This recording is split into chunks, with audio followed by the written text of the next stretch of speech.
O reino de Cush.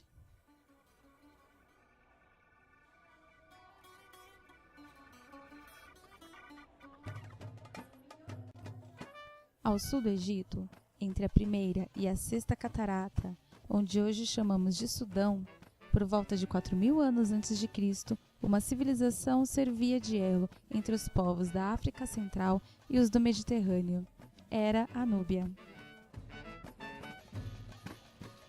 Os primeiros tempos. Nos primeiros tempos da sua história, os núbios viviam da caça, da coleta e da pesca. Com o tempo, à semelhança dos egípcios, os núbios aprenderam a represar e distribuir as águas do Nilo, passando então a aproveitá-las para a agricultura. Com isso, deixaram de ser nômades e passaram a se fixar e a formar aldeias. Por volta de 2.000 anos antes de Cristo, as disputas e alianças entre essas aldeias deram origem ao reino de Cush, um dos primeiros reinos negro-africanos. O reino de Cush. A história de Cush está estreitamente ligada à do Egito. Os arqueólogos encontraram um grande número de objetos egípcios, por exemplo, vasos e pérolas, em terras núbias. E também encontraram produtos núbios como marfim, ouro e ébano em terras egípcias, o que prova que o contato comercial entre eles foi muito intenso. Sabemos também que por volta de 1530 a.C., o reino de Cush foi conquistado pelo Egito. Em 730 a.C., no entanto, ocorreu o contrário. Os Cushitas conquistaram o Egito, dando início à dinastia dos faraós negros. Esses faraós usavam uma coroa com 2 serpentes que se erguiam sobre suas frontes para indicar que reinavam ao mesmo tempo sobre Cush e sobre o Egito. Eles se consideravam os sucessores dos faraós egípcios e também ordenaram a construção de pirâmides para que eles servissem de túmulos. A escolha do rei. Os Cushitas escolhiam o seu rei de um modo muito original. Ao invés da sucessão hereditária, como acontecia no Egito, ou seja, a passagem do poder de pai para filho, em Cush, inicialmente, os líderes das comunidades votavam naquele que consideravam mais preparado para o cargo de rei. Em seguida, lançavam sementes ao chão para perguntar ao deus da cidade se a escolha foi acertada. Em caso de confirmação do deus, realizava uma festa que terminava com a coroação do novo rei.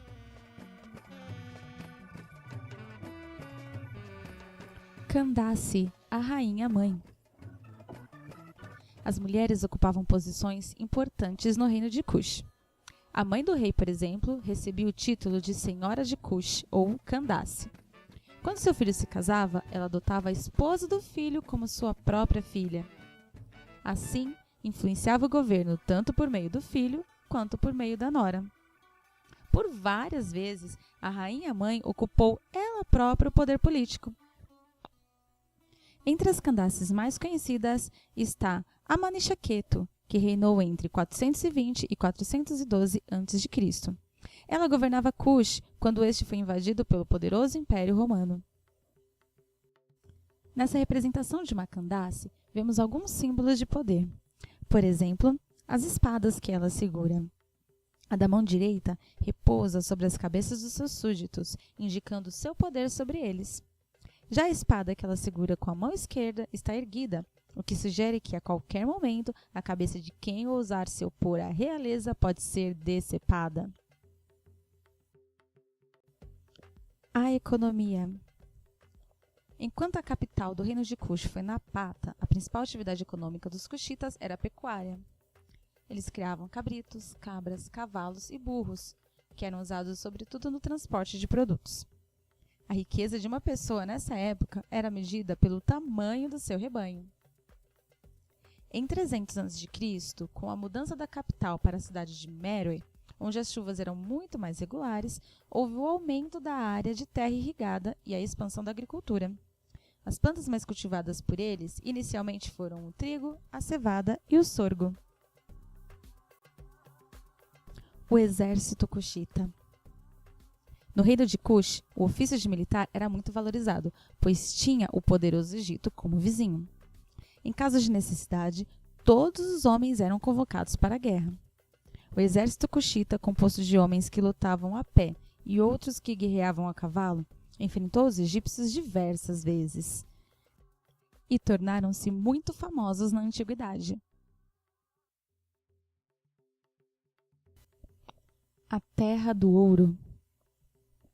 O solo cuxita era riquíssimo em metais como o ouro, o ferro, também pedras preciosas como o rubi. Escavações recentes em Meroe, a segunda capital do reino de Cush, revelaram que templos e muros foram folheados a ouro. Calcula-se que Cush chegou a produzir a espantosa quantia de 1.600.000 quilos de ouro, um dos maiores produtores de ouro do mundo antigo. Os governantes cuxitas exerciam um rígido controle sobre a extração e o comércio dos minérios, garantindo com isso seus rendimentos e também o seu poder. O ouro cuxita era usado no comércio principalmente com o Egito e com Roma. A palavra Nub, em hieroglífico, significa ouro. Por isso, o nome que foi dado a essa região, Núbia, Terra do Ouro. Artesanato e comércio. Entre os artesãos cuxitas destacavam-se os ferreiros, os marceneiros, os tecelões, os ceramistas e os joalheiros. O artesanato cuxita tinha acabamento refinado, desenhos atraentes e originais, tornando-se conhecido nas regiões vizinhas. Boa parte do artesanato cuxita era vendido para outras regiões do mundo antigo. Meroe ficava na encruzilhada por onde passavam caravanas de comerciantes carregados de produtos provenientes de vários pontos da África. De Meroe, as caravanas cuxitas seguiam por terra em direção ao Mar Vermelho e pelo Rio Nilo até o Egito. Essa rota fluvial era a mais importante do Nordeste africano na época. Para proteger esse volumoso comércio, os reis cuxitas construíram fortalezas ao longo das rotas comerciais. Os cuxitas vendiam para o Egito ouro, incenso, ébano, óleos, marfim, pedras preciosas, penas de avestruz e até pele de leopardo. E da terra dos faraós, eles compravam sobretudo vasos, pérolas e papiro. A escrita meroítica. Desenvolvida após a mudança da capital de Napata para Meroe, a escrita era feita de forma hieroglífica e cursiva e tinha influência egípcia.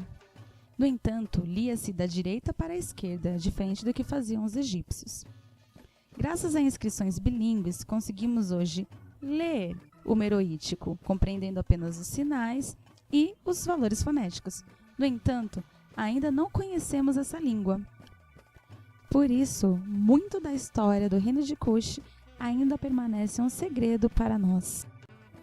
A religião. Os antigos núbios, assim como os egípcios, eram politeístas e praticamente cultuavam as mesmas divindades. Um mesmo deus podia ter nomes e aparências variadas conforme a região ou o período histórico. Alguns destes deuses eram representados com formas humanas. Também era comum a adoração de animais, dentre eles o gato, o crocodilo, o carneiro, o leão, o elefante e outros. Dentre os deuses que se destacavam no culto dos núbios estava Dedum.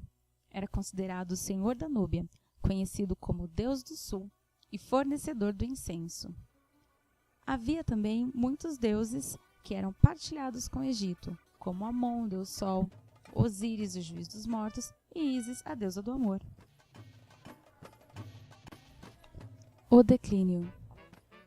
Não se sabe ao certo as razões do declínio de Cush. Provavelmente, os cuxitas perderam para outro povo o controle das rotas comerciais, uma das bases de sustentação do poder cuxita. O que se pode dizer com certeza é que nos primeiros séculos da era cristã, Cush foi empobrecendo. As pirâmides de seus reis foram se tornando menores e mais rústicas, e o número de objetos egípcios encontrados no solo cuxita diminuiu bastante. Cush foi invadida por outro reino africano, o reino de Ashum, por volta de 350 d.C. Depois disso, a Núbia aos poucos se tornou cristã. Ainda conhecemos pouco sobre a vida no reino de Cush, apesar do número grande de fontes escritas em língua meroítica. Quem sabe no futuro, esses mistérios serão decifrados e saberemos mais sobre o povo da Terra do Ouro.